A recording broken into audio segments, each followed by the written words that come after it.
اعوذ باللہ من الشیطان الرجیم بسم اللہ الرحمن الرحیم اللہم صل علی محمد وعلی آل محمد کما صلیت علی ابراہیم وعلی آل ابراہیم انکا حمید مجید اللہم بارک علی محمد وعلی آل محمد کما بارکت علی ابراہیم وعلی آل ابراہیم انکا حمید مجید۔ ناظرین اکرام، السلام علیکم ورحمۃ اللہ وبرکاتہ۔ ایم ٹی اے انڈیا کے اسٹوڈیو سے سیرت النبی صلی اللہ علیہ وسلم کے متعلق ایک پروگرام لے کر ہم آپ کی خدمت میں حاضر ہیں۔ اس پروگرام میں ہم حضور صلی اللہ علیہ وسلم کی سیرت کے مختلف پہلو بیان کرتے ہیں اور آپ صلی اللہ علیہ وسلم کی زندگی میں رونما ہونے والے واقعات کی تفصیل پیش کرتے ہیں۔ اس پروگرام میں میرے ساتھ دو علماء شریک گفتگو ہوں گے۔ پہلے میں ان کا تعارف کروا دیتا ہوں۔ محترم مولانا زین الدین حامد صاحب اور آپ کی ساتھ والی نشست پر تشریف فرما ہیں محترم منصور احمد مسرور صاحب۔ میں اب دونوں حضرات کا اس پروگرام میں خیر مقدم کرتا ہوں۔ ناظرین، اللہ تعالیٰ بنی نوع انسان کی ہدایت کے لیے اپنے انبیاء دنیا میں بھیجتا رہا، جو نسل انسانی کو اپنے حقیقی معبود کی عبادت کی طرف بلاتے رہے۔ چنانچہ یہ بھی حقیقت ہے کہ ایک بڑی تعداد انکار کرتی ہے اور اس نبی کی مخالفت کرتی ہے۔ چنانچہ اللہ تعالیٰ اپنے انبیاء کی صداقت ظاہر کرنے کے لیے مختلف معجزات دکھاتا ہے، جن کا ذکر ہمیں قرآن میں اور اسی طرح دوسری کتب سماوی میں کثرت سے ملتا ہے۔ ان معجزات میں رسول اللہ صلی اللہ علیہ وسلم سب سے زیادہ بڑے ہوئے ہیں اور آپ کے معجزات کا ظہور ہر زمانہ میں ہوتا ہے۔ معراج اور اسراء حضرت صلی اللہ علیہ وسلم کے دو بزرگ کشوف اور عظیم الشان معجزات ہیں، جن کی تفصیل قرآن کریم میں اور احادیث میں بیان ہوئی ہے۔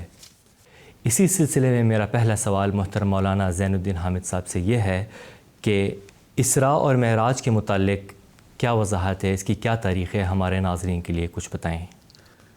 یہ جو دونوں واقعات کا جس کا آپ نے ابھی ذکر کیا ہے، اسراء اور معراج، کہ اسلامی لٹریچر میں اس سے جو اہمیت دی گئی ہے وہ کس سے پوشیدہ نہیں ہے، اور علماء سلف و خلف نے بھی اس پر بڑی لمبی چوڑی بحثیں فرمائی ہیں۔ اسی طرح یہ حضرت صلی اللہ علیہ وسلم کی وفات سے کچھ عرصے بعد سے لے کر آج تک یہ بحث چلتی چلی آ رہی ہے، تو اس پر بہت بڑی بڑی کتابیں بھی ہیں۔ مثلا ان دونوں واقعات کا ذکر سیاہ ستہ میں بھی موجود ہیں، اس کے علاوہ دیگر احادیث کی کتابوں بھی کثرت کے ساتھ موجود ہے۔ سیاہ ستہ کے علاوہ 71 کتابوں میں حدیث معراج کا ذکر موجود ہے، یعنی اس قدر ان واقعات کو اہمیت دی گئی ہے، وہ ہم سب جانتے ہیں، بہت زیادہ اہمیت دی گئی ہے۔ تو یہ دونوں واقعات کے متعلق جو غلط فہمیاں امت مسلمہ میں پائی جاتی ہے اس کا ذکر پہلے کروں گا قبل اس کے کہ میں معراج اور اسراء کی حقیقت اس کی تفصیل بیان کروں۔ ایک تو یہ ہے سب سے بڑی غلطی جو امت مسلم بہت سارے بیشتر علماء کو اور مورخین کو بھی جو غلطی لگی ہے، ایک تو یہ کہ ان دونوں واقعات کو ایک ہی واقعہ سمجھ بیٹھے، حالانکہ قرآن مجید کے مطالعے سے بھی اور احادیث کے اور تاریخی شواہد سے بھی یہ پتہ لگتا ہے یہ دونوں الگ الگ واقعات ہیں اور الگ الگ وقتوں میں رونما ہوئے ہیں۔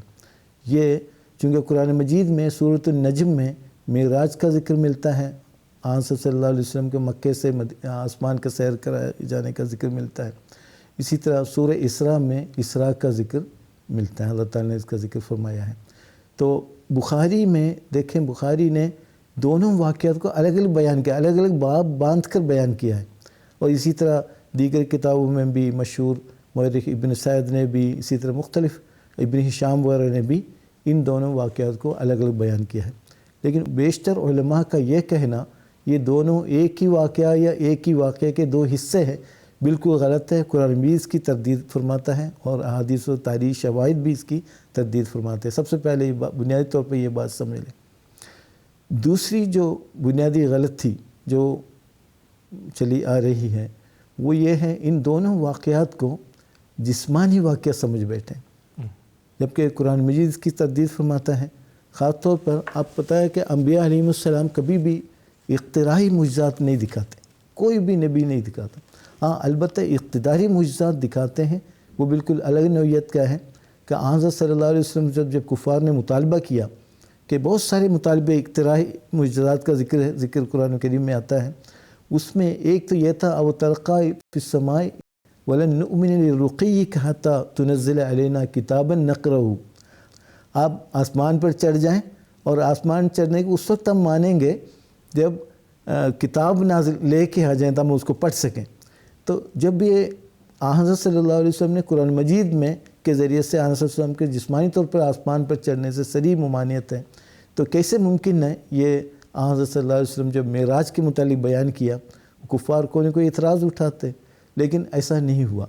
گویا حضرت صلی اللہ علیہ وسلم نے اس کا جواب کیا دیا، هل كنت الا بشر رسولا، میں تو صرف ایک بشر رسول ہوں، میں کیسے اوپر چڑھ سکتا ہوں۔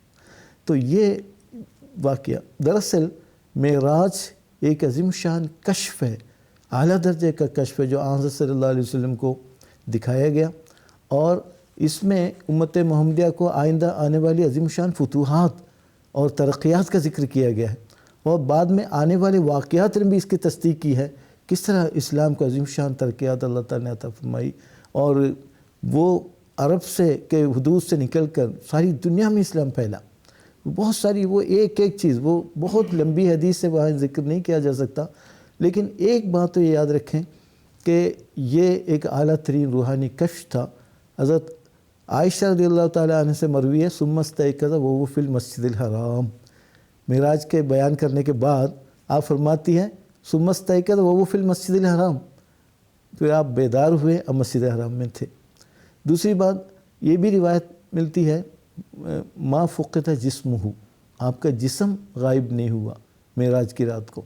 تو اور بہت سارے شواہد ہیں جس سے یہ پتہ لگتا ہے کہ معراج جسمانی جسم کے ساتھ، جسم عنصری کے ساتھ نہیں تھا، بلکہ حضرت صلی اللہ علیہ وسلم کا اعلیٰ ترین کشف تھا۔ اس معراج کے ذکر میں سورہ نجم میں اللہ تعالیٰ فرماتا ہے فرمایا ما زاغ البصر وما طغى، کہ آپ کی نظر جو ہے نا حد سے نہیں نکلی، اور اسی طرح وما طغى، نہ حد سے گزری ہے، نہ آپ غلطی کھائی ہے، بلکہ آپ نے اللہ تعالیٰ کے عظیم شان نشان کا مشاہدہ کیا، تو یہ نشان دکھایا گیا ہے۔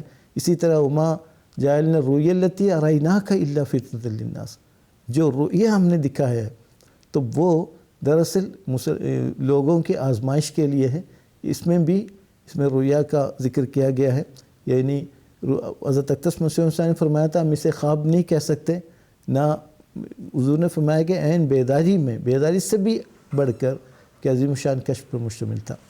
اب اسراء کا جہاں تعلق آتا ہے، اب یہ ایک واقعہ یہ آ گیا، چونکہ معراج عرجہ کا معنی اوپر چڑھنے کے ہیں، معراج کا معنی ہے سیڑھی کو بھی کہتے ہیں، یعنی جس کے ذریعے سے انسان، جس کے واسطے سے انسان اوپر چڑھ جاتا ہے۔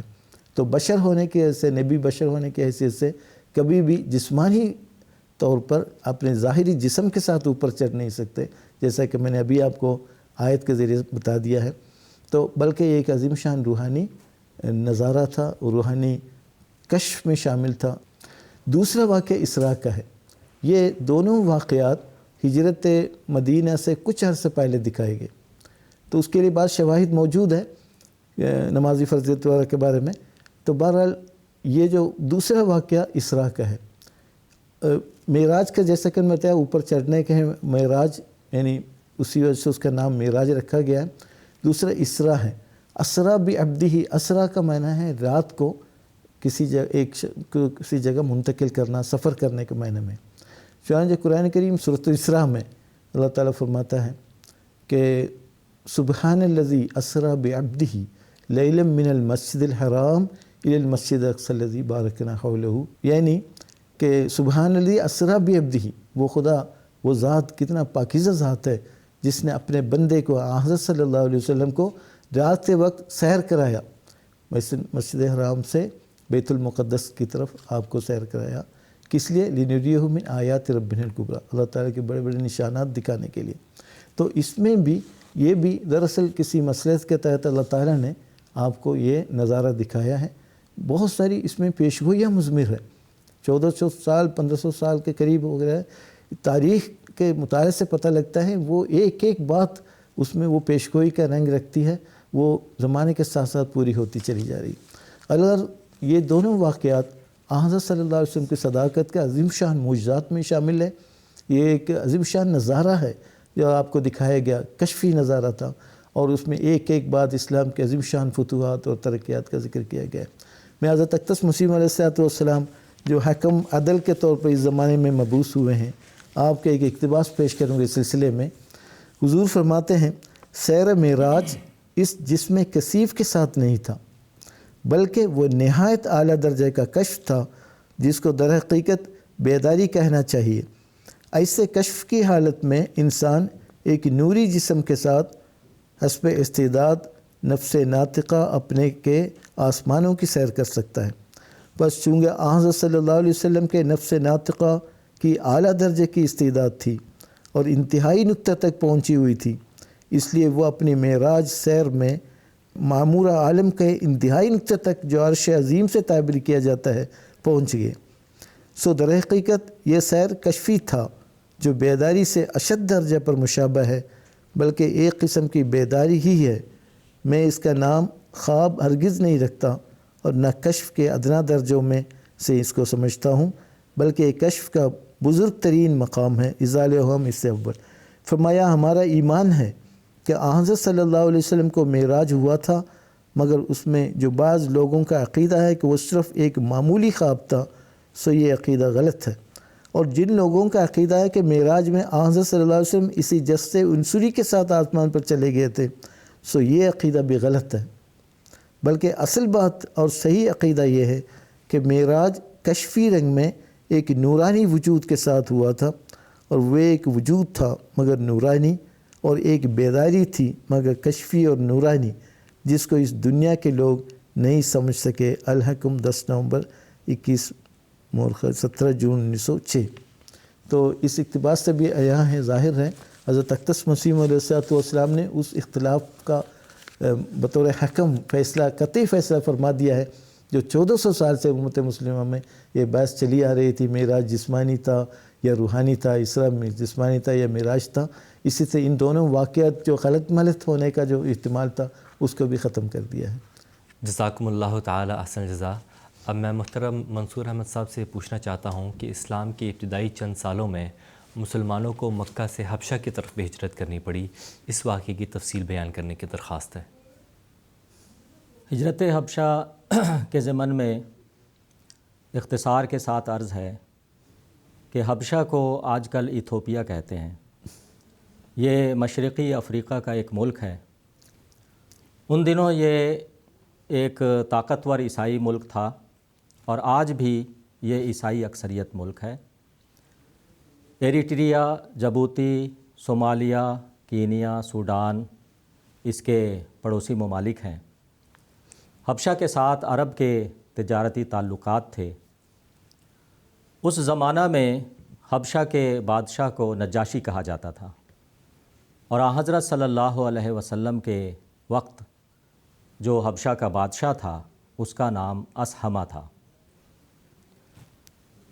جب کفار مکہ کی طرف سے مظالم کی انتہا ہو گئی تو حضرت صلی اللہ علیہ وسلم نے صحابہ کو ہجرت کی اجازت مرحمت فرمائی، اور ساتھ ہی یہ بھی فرمایا کہ حبشہ کا بادشاہ عادل اور انصاف پسند ہے، اس کی حکومت میں کسی پر ظلم نہیں ہوتا۔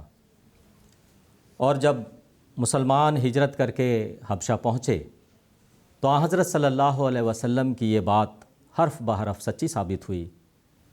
حبشہ کے بادشاہ نے مسلمانوں سے جو حسن سلوک کیا، اس کی وجہ سے وہ ایک بہترین بادشاہ بن گیا، جس کو مسلمان رہتی دنیا تک یاد رکھیں گے اور اس کے لیے دعائیں کرتے رہیں گے۔ اور اس کے بالمقابل اللہ اور اس کے رسول نے شاہ حبشہ سے جو سلوک فرمایا، اس کی وجہ سے وہ تاریخ عالم کا ایک منفرد بادشاہ بن گیا۔ اس طرح کہ جب شاہ نجاشی کی وفات ہوئی تو اللہ تعالیٰ نے وحی کے ذریعہ سے حضرت صلی اللہ علیہ وسلم کو اس کی وفات کی خبر دی۔ اس پر حضرت صلی اللہ علیہ وسلم نے صحابہ سے فرمایا کہ تمہارا بھائی نجاشی فوت ہو گیا ہے، اٹھو اس کی نماز جنازہ پڑھتے ہیں۔ تو صحابہ کرام رضوان اللہ علیہم اور حضرت صلی اللہ علیہ وسلم نے نجاشی بادشاہ کی نماز جنازہ غائب ادا کی۔ جب حضرت صلی اللہ علیہ وسلم نے ہجرت کی اجازت مرحمت فرمائی تو ماہ رجب 5 نبوی میں 11 مرد اور 4 عورتوں نے حبشہ کی طرف ہجرت کی۔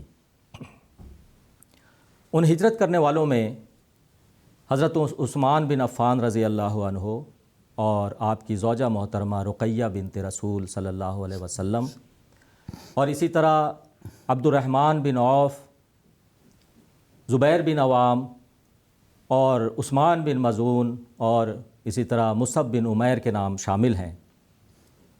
حضرت مرزا بشیر احمد صاحب ایم رضی اللہ عنہ فرماتے ہیں کہ ان ناموں سے پتہ چلتا ہے کہ قریش کے طاقتور قبائل بھی کفار مکہ کے مظالم سے محفوظ نہیں تھے، اور جو کمزور تھے ان کو تو ہجرت کی طاقت ہی نہیں تھی۔ تو جب اس ہجرت کا قریش مکہ کو علم ہوا تو انہیں بہت تکلیف ہوئی کہ ہمارا شکار جو ہے وہ ہمارے ہاتھ سے نکل گیا۔ تو اس پر قریش مکہ نے اپنے 2 ممتاز آدمیوں کو، یعنی عمرو بن عاص اور عبداللہ بن ربیعہ کو حبشہ کی طرف روانہ کیا تاکہ وہ حبشہ کے بادشاہ کو کسی بھی طرح ورغلا کر، بہلا پھسلا کر مسلمانوں کو واپس مکہ لے آئیں۔ اور اس کے لیے قریش نے گراں قدر تحائف بھی ان دونوں کے ساتھ روانہ کیے۔ تو حبشہ پہنچ کر عمرو بن عاص کی جب شاہ نجاشی سے ملاقات ہوتی ہے تو عمرو بن عاص نے کہا کہ بادشاہ سلامت، ہمارے کچھ بیوقوف لوگوں نے اپنے مذہب کو، اپنے باپ دادا کے مذہب کو چھوڑ دیا ہے، ترک کر دیا ہے، اور انہوں نے ایک اپنا نیا مذہب بنا لیا ہے، اور وہ مذہب آپ کے مذہب کے بھی مخالف ہے، اور ان میں سے کچھ لوگ بھاگ کر آپ کے ملک آ گئے ہیں۔ ہماری آپ سے درخواست ہے کہ آپ ان لوگوں کو ہمارے ملک واپس بھیج دیں، اپنے ملک میں رہنے نہ دیں۔ اس پر بادشاہ نے کہا کہ میں یک طرفہ بات سن کر تو کوئی فیصلہ نہیں لے سکتا۔ بادشاہ نے مسلمانوں کو بلایا اور پوچھا کہ وہ کیا مذہب ہے، نیا مذہب جو تم لوگوں نے بنا لیا ہے۔ اس پر جعفر بن ابو طالب رضی اللہ عنہ مسلمانوں کی طرف سے جواب دینے کے لیے کھڑے ہوئے، اور انہوں نے کہا کہ اے بادشاہ، ہم جاہل تھے، بت پرست تھے، مردار کھاتے تھے اور کمزوروں کے حق دبا لیتے تھے۔ غرض ہے کہ جو بھی زمانہ جاہلیت کی جو بھی برائیاں تھیں وہ سب آپ نے بتائیں، اور فرمایا کہ پھر اللہ تعالیٰ نے ہم پر رحم و کرم کیا، اپنا ایک رسول ہم میں بھیجا جس کی امانت اور دیانت اور نجابت اور شرافت کو ہم جانتے تھے۔ ہم نے اس کو مان لیا، اس نے ہمیں توحید کی تعلیم دی، راستی کی، امانت و دیانت کی تعلیم دی۔ غرض ہے کہ جو بھی اسلام کی حسین تعلیمات ہیں وہ آپ نے بتائیں، اور فرمایا کہ ہم نے اس نبی کی پیروی کی اور اسے مانا، اس کی تعلیم پر ہم نے عمل کیا، لیکن اس وجہ سے ہماری قوم ہم پر ناراض ہو گئی اور اس نے ہمیں دکھوں اور مصیبتوں میں مبتلا کیا اور ہم پر مظالم کی انتہا کر دی، اور تنگ آ کر ہم نے اپنے ملک کو چھوڑا اور آپ کے ملک میں ہم نے آ کر کے پناہ لی۔ ہم امید کرتے ہیں کہ آپ کی حکومت میں ہم پر ظلم نہیں ہوگا۔ جعفر بن ابو طالب رضی اللہ عنہ کی اس تقریر سے بادشاہ بہت متاثر ہوا۔ اس نے کہا کہ اچھا، تمہارے نبی پر جو کلام نازل ہوتا ہے وہ ہمیں سناؤ۔ اس پر جعفر بن ابو طالب رضی اللہ عنہ نے سورہ مریم کی ابتدائی آیات سنائیں، جس سے کہ بادشاہ پر رقت طاری ہو گئی اور اس کی آنکھوں سے آنسو رواں ہو گئے، اور اس نے کہا کہ خدا کی قسم، یہ کلام اور مسیح کا کلام ایک ہی منبع نور کی کرنیں معلوم ہوتی ہیں۔ اور اس نے قریش کے وفد سے کہا کہ تم لوگ واپس چلے جاؤ، میں مسلمانوں کو اپنے ملک سے نہیں نکالوں گا، تمہارے ساتھ نہیں بھیج سکتا۔ اگلے دن عمرو بن عاص دوبارہ شاہ نجاشی کے پاس جاتے ہیں، دربار میں رسائی حاصل کرتے ہیں اور بادشاہ سے ملتے ہیں، اور عمرو بن عاص نے کہا کہ بادشاہ سلامت آپ کو پتہ ہے کہ یہ مسیح ابن مریم کے تعلق سے کیا عقیدہ رکھتے ہیں؟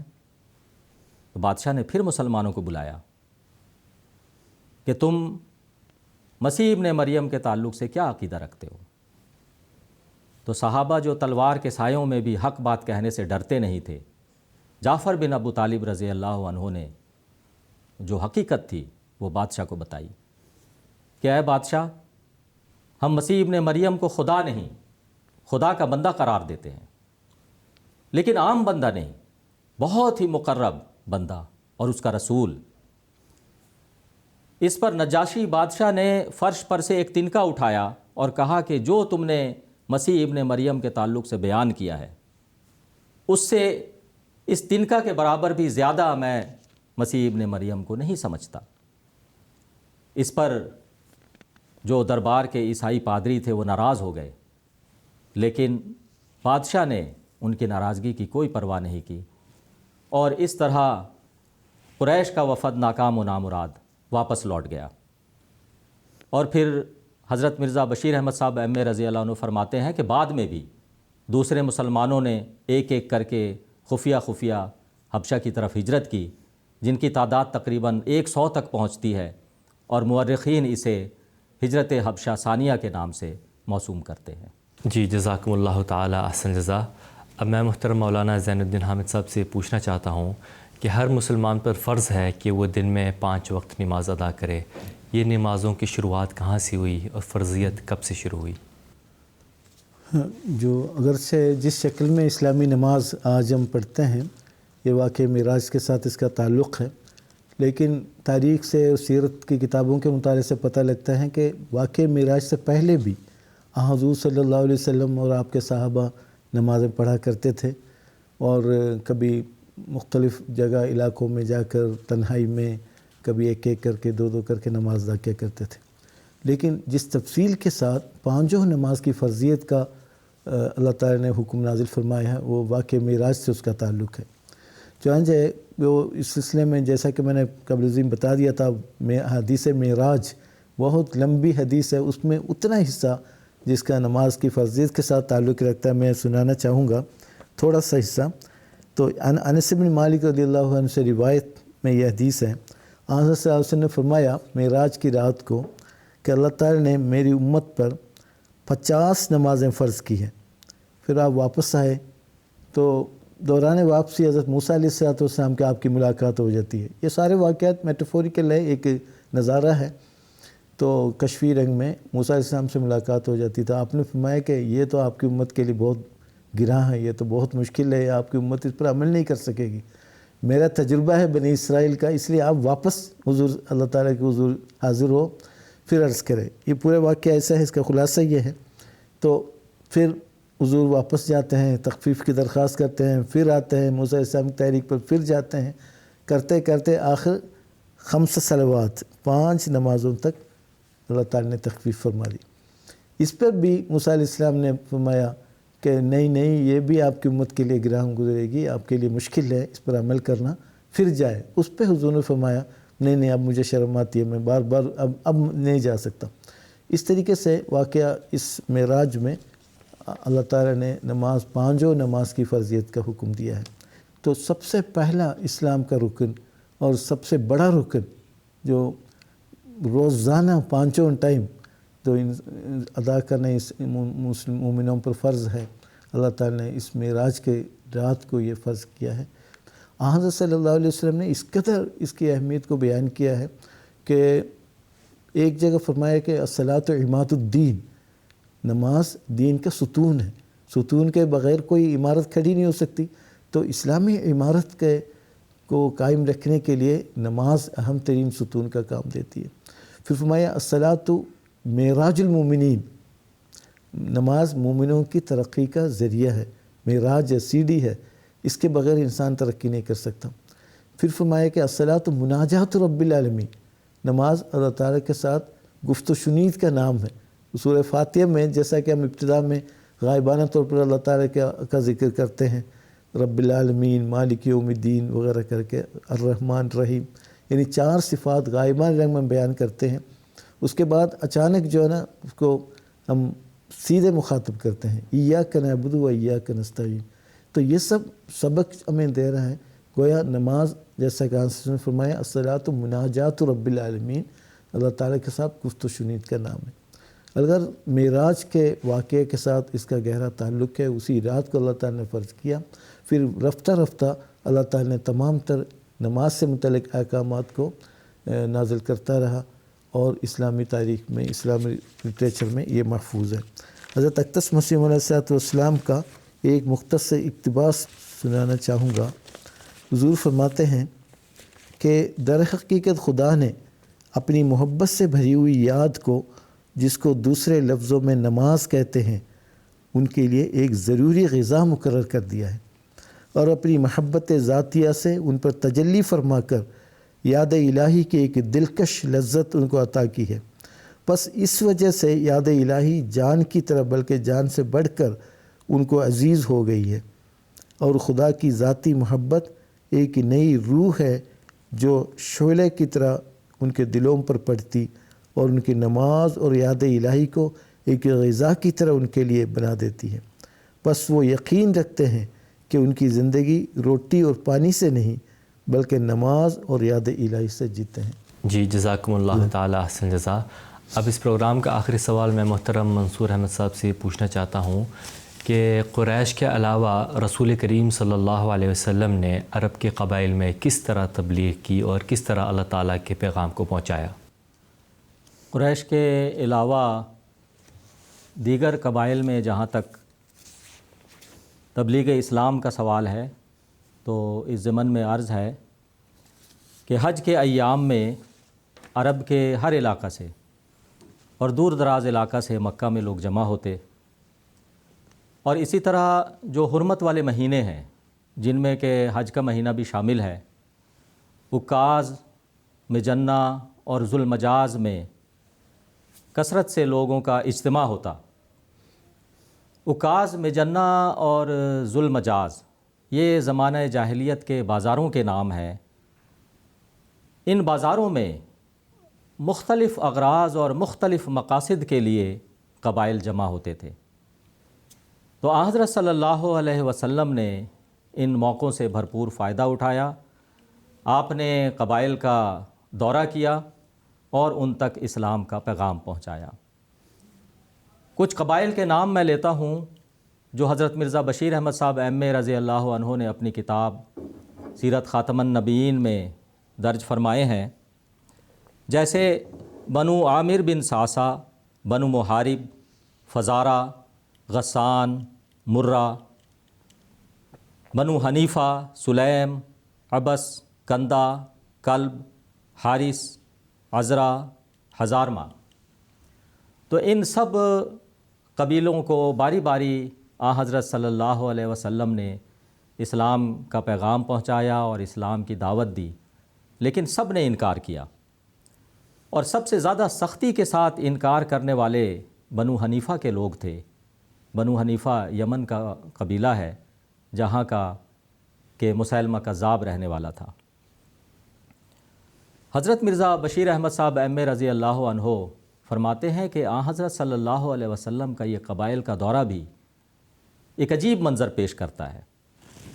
شہنشاہ دو جہاں عرب کے بدوؤں کے خیموں میں جاتا ہے اور ایک ایک دروازے پر دستک دیتا ہے اور کہتا ہے کہ یہ تمہارے بھلے کی چیز ہے، اسے لے لو، لیکن ہر دروازہ آپ کے لیے بند کر دیا جاتا ہے اور آپ سے کہا جاتا ہے کہ چلے جاؤ یہاں سے، تمہارا یہاں کوئی کام نہیں۔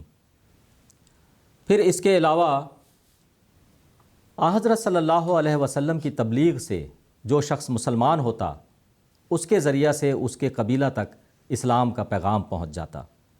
مثال کے طور پر حضرت ابو ذر غفاری کے ذریعہ سے ان کے قبیلہ غفار میں، بنو غفار میں اسلام کا پیغام پہنچا۔ اسی طرح جو یمن کا اشعر قبیلہ تھا، اس میں امام ابو موسیٰ اشعری کے ذریعہ سے اسلام کا پیغام پہنچا۔ طفیل بن عمرو قبیلہ دوس کا ایک معزز رئیس تھا، وہ کسی کام سے مکہ آیا۔ قریش نے جب طفیل کو دیکھا تو ان کو بڑی فکر ہوئی قریش کو کہ ایسا نہ ہو کہ اس کی حضرت صلی اللہ علیہ وسلم سے ملاقات ہو جائے اور یہ مسلمان ہو جائے۔ تو قریش نے طفیل کو بہت ڈرایا اور طفیل ڈر بھی گیا اور اس نے مصمم ارادہ کیا۔ طفیل اتنا ڈر گیا کہ اس نے یہ ارادہ کیا کہ میں کسی بھی قیمت پر حضرت صلی اللہ علیہ وسلم سے نہیں ملوں گا اور نہ ان کی بات سنوں گا۔ لیکن اتفاق کی بات ہے کہ خانہ کعبہ کے صحن میں طفیل کی حضرت صلی اللہ علیہ وسلم سے ملاقات ہو جاتی ہے اور طفیل حضرت صلی اللہ علیہ وسلم کی تبلیغ سے مسلمان ہو جاتا ہے۔ تو اس طرح طفیل کے ذریعہ اس کے اپنے قبیلہ میں اسلام کا پیغام پہنچ گیا، اور طفیل نے اپنے قبیلہ میں آ کر سب سے پہلے جو تبلیغ کی تو اس کی بیوی اور اس کے والد مسلمان ہو گئے۔ تو اس طرح قبائل میں اسلام کا پیغام پہنچتا رہا، اور پھر تبلیغ کی خاطر حضرت صلی اللہ علیہ وسلم نے طائف کا بھی سفر کیا۔ طائف مکہ سے 40 میل کے فاصلہ پر ایک اہمیت کا حامل شہر تھا۔ حضرت صلی اللہ علیہ وسلم نے 10 دن طائف میں قیام فرمایا اور ایک ایک رئیس کے پاس جا کر اسے تبلیغ کی، لیکن ہر ایک نے ہنسی کی اور ٹھٹھا کیا، اور آخر پر حضرت صلی اللہ علیہ وسلم طائف کے سب سے بڑے رئیس عبد یالیل کے پاس گئے اور اسے تبلیغ کی۔ عبد یالیل نے تمسخر کے انداز میں کہا کہ اگر تو آپ سچے ہیں تو مجھے آپ سے گفتگو کی مجال نہیں، اور اگر آپ جھوٹے ہیں تو پھر آپ سے گفتگو لا حاصل ہے۔ اور یہی نہیں بلکہ عبد یالیل دشمنی اور عداوت میں یہاں تک آگے بڑھا کہ اس نے شہر کے آوارہ نوجوانوں کو آپ کے پیچھے لگا دیا، جو بہت دور تک حضرت صلی اللہ علیہ وسلم کو گالیاں دیتے رہے اور آپ پر مسلسل پتھر برساتے رہے، یہاں تک کہ حضرت صلی اللہ علیہ وسلم کا بدن خون سے تربتر ہو گیا۔ طائف کا سفر حضرت صلی اللہ علیہ وسلم کی زندگی کا ایک خاص واقعہ ہے، جس سے کہ آپ کے صبر و استقلال اور آپ کی بہادری اور جواں مردی کا پتہ لگتا ہے۔ اس تعلق میں ایک چھوٹا سا اقتباس میں سر ولیم میور کا سناتا ہوں۔ یہ کہتے ہیں کہ محمد کے سفر طائف میں عظمت اور شجاعت کا رنگ نمایاں طور پر نظر آتا ہے۔ ایک تنہا شخص جسے اس کی قوم نے حقارت کی نظر سے دیکھا اور رد کر دیا، وہ خدا کی راہ میں دلیری کے ساتھ اپنے شہر سے نکلتا ہے اور ایک بت پرست شہر میں جا کر ان کو توحید کی طرف بلاتا اور توبہ کا واز کرتا ہے۔ اس واقعہ سے یقیناً اس بات پر بہت روشنی پڑتی ہے کہ محمد صلی اللہ علیہ وسلم کہ محمد کو اپنے صدق دعویٰ پر کس درجہ ایمان تھا۔ خلاصہ کلام یہ کہ تبلیغ تو ہوتی رہی اور پیغام بھی پہنچتا رہا، لیکن کوئی خاطر خواہ نتیجہ نہیں نکل رہا تھا۔ دراصل اللہ تعالیٰ یہ چاہتا تھا کہ اسلام کا رخ ایک ایسے شہر کی طرف موڑ دے جس کے باشندے اسلام کی خاطر ہر قربانی کے لیے تیار رہیں اور اسلام کے لیے اپنا سب کچھ نچھاور کر دیں۔ میری مراد یثرب کا شہر ہے۔ حضرت مرزا بشیر احمد ایم اے رضی اللہ عنہ کا ایک دلنشین فقرہ میں اس تعلق میں عرض کرتا ہوں۔